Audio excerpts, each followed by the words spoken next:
I'm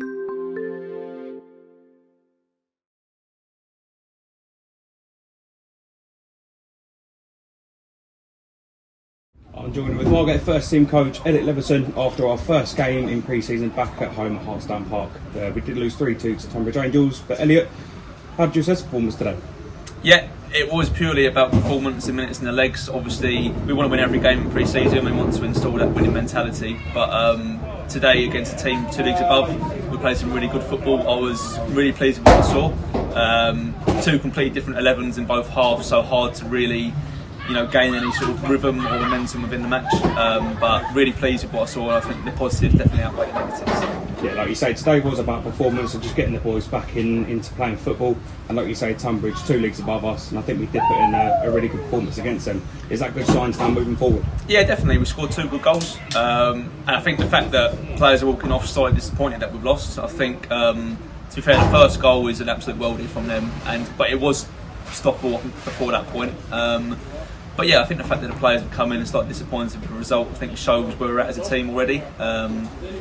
They had a lot of possession both halves, so I don't really think they hurt us too much. They had some really good patterns of play. But again, we managed it well and we organised well. I think we could have offered more on the ball, but again, it's really early stages. And I think in pre-season so far, we've focused on our fitness and getting some good running in the legs. And we've not really worked too much in terms of on the ball so far. Obviously, we've touched on it within every session, but it's not been mega detailed. We're only sort of 4 or 5 sessions in, and a lot of matches still to play. So there's loads to take from today, loads of positives to take, loads of negatives. Sort of watch it back, and we'll highlight what we need to work on. Yeah, like you say, you've had 4 or 5 sessions with the boys in pre-season. Did you see some of the aspects in the game that you have been working on in pre-season? Yeah, definitely. There's 2 or 3 moments which was like, yeah, that's perfect, that's what we said. And there was a few moments where they should have done things that we had said. So that was slightly frustrating. But again, we'll highlight it and we'll make it really clear that for certain examples that this is what we have to do. Sort of our non-negotiables and our standards. But in terms of on the ball, there's a lot to work on still. So I think today was a really good performance from that point of view. There was a lot of changes at half-time, which of course, as we know in pre-season, isn't uncommon in football.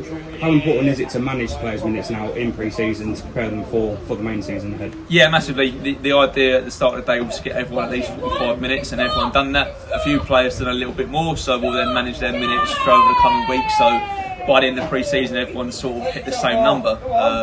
You don't want to push people too hard and get injuries or niggles at this stage of the season. So it is all about getting the first 45 minutes back. And again, you've got to factor in a team 2 leagues above. So their fitness should be slightly higher, but I actually thought it was matched. But again, we've got to respect them to have a lot of the ball. So there's a lot of chasing and hunting, so which is harder on the legs. So I thought we dealt with it really well. Perfect. Cheers up. Cheers.